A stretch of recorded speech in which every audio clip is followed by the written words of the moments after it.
Hey everyone, and welcome. Today we are digging into something really big, inspired by a fascinating conversation over on the Sip&Talk podcast. And a huge shout out to Micky for sponsoring this explainer and making it happen. We're going to tackle a question that's probably crossed your mind. How did our raw, chaotic memories of the COVID-19 pandemic get, well, rewritten? I mean, listen to this. This quote from Sunny on Sip&Talk just hits home, doesn't it? It perfectly captures that weird feeling so many of us have. Think back to early 2020. All that fear, the confusion, the lockdowns.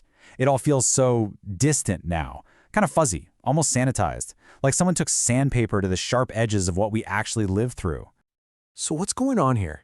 Did we all just collectively forget? Is this just time doing its thing, or was it something a lot more deliberate? Was our memory actually engineered? To get to the bottom of it, we have to hit rewind. Let's go all the way back to the very beginning and see how the story was being controlled from the second it started to break. Just look at how fast this all happened. It's genuinely dizzying. In December, Dr. Li Wenliang tries to warn his colleagues. By January 3rd, he's been silenced, forced to sign a confession. As the virus is exploding, thousands of orders are flying around to scrub the internet of anything negative. And then, just a month later, he dies. From the very thing he warned everyone about. The online world just erupted. This was the first massive battle over the truth. But what came next wasn't just about deleting posts. Oh no, this was a systematic three-stage project. The goal?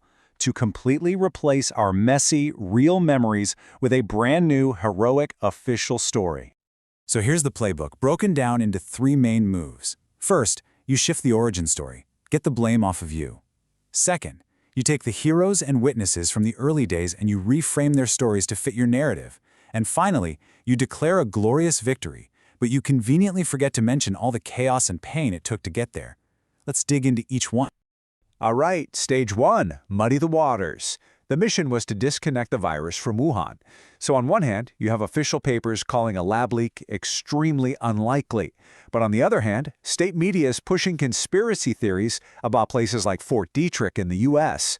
And then there's this, reports that scientists were actually pressured to pull back early genetic data, basically erasing the first clues from the crime scene. Stage two is just perfectly summed up in the story of Dr. Li Wenliang.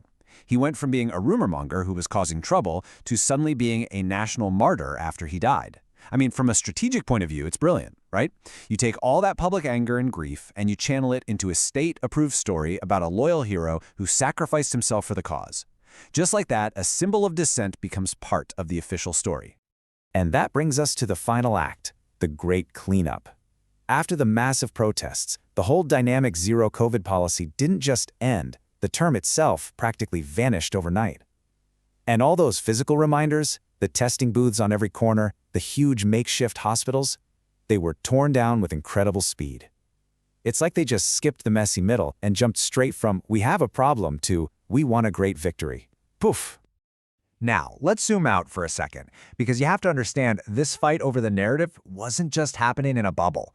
It spilled out everywhere and had huge, tangible, real-world consequences for every single one of us. Let's just start with the money.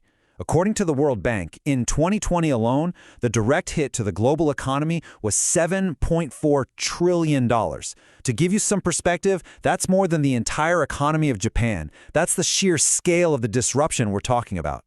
And then, of course, there's the human cost. This chart is pretty chilling. It shows the official number of deaths reported globally versus what the WHO estimates as excess deaths for those first 2 years. It's more than double. This isn't just a number. It's a story about missing information and a tragedy far, far bigger than the official records show. The pandemic also turned into a political weapon almost immediately. You had accusations of vaccine deals being blocked. You had vaccine diplomacy being used to reward friends and punish enemies. The WHO got hammered for being slow to react. And when countries like the US and Australia started calling for independent investigations, they were met with a wall of resistance. And this quote right here, I think it just nails the core feeling for so much of the world. It wasn't really about the scientific debate, lab or market, that's for the scientists. It was about accountability. It was the feeling that a lack of honesty in those first few critical weeks is what allowed a local problem to become a global nightmare. So, after all that, you might be asking, why? Why drag all this up again? Why does it even matter now? And honestly, that is the most important question of all. the stakes are incredibly high. It really boils down to this idea of collective memory. It's not just what you or I remember, it's the shared story a whole society agrees on about its own past. And the scary part is, that shared story can be twisted and manipulated to push a political agenda. We have to remember so we can hold power accountable, so we don't make the same mistakes again. We have to remember to honor every single person who suffered and who was silenced. And, on a really personal level, we have to remember to protect our own minds, to stop our own experiences from being formatted by some official story. It's about building a kind of mental armor.